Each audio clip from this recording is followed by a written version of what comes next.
আমলটি কীভাবে করবেন? দুরূদ শরীফ পাঠ করবেন 3 বার, ইসমে আযম পাঠ করবেন 1 বার।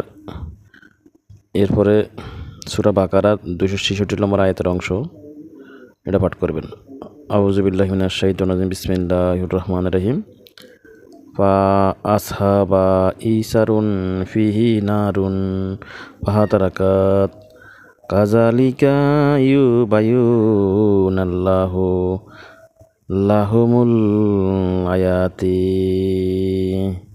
লাআল্লাহুম ইয়াতাফাক্কারুন। আয়াতটা আবার বলতেছি, বিসমিল্লাহির রহমানির রহিম। ফাসাবা ইসারুন ফিহি নারুন ফাহাতারাকাত ফাহাতারাকাত ফাহাতারাকাত। এটা 3 বার 4 বার বলবেন, বা যত বেশি বলবেন সমস্যা নাই। এরপর পাঠ করবেন কাযালিকা ইউবায়্যিনুল্লাহু লাহুমুল আয়াতি লাআল্লাকুম ইয়াতাফাক্কারুন লাআল্লাকুম তাতাফাক্কারুন। এই আয়াতটা পাঠ করবেন 3 বার। পাঠ করে ফোন দেওয়ার সাথে সাথেই তাদের গায়ে ইনশাআল্লাহ আল্লাহর রহমতে আগুন ধরে যাবে। আর নিয়ত করবেন, আল্লাহ তোমার পাক কালামের, পবিত্র কালামের আয়াতের মাধ্যমে আমি তাকে জ্বালিয়ে দিচ্ছি, তার গায়ে আগুনে তাপ দিচ্ছি। মানে যে নিয়ত করবেন, তাকে জ্বালিয়ে দেওয়া নিয়ত করবেন, আগুনে তাপ দেওয়া নিয়ত, শাস্তি দেবেন, তাপ দেওয়া নিয়ত করবেন। সে যেটা নিয়ত করবেন সেটাই হবে ইনশাআল্লাহ কোরআনের মাধ্যমে। তো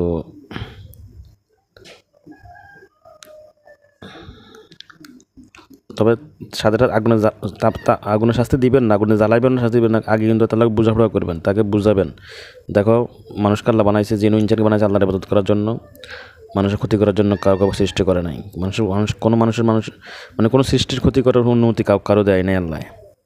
অনেক বোঝানোর পরে যদি না বোঝে, তখন যাইয়া এগুলো শাস্তি দিবেন।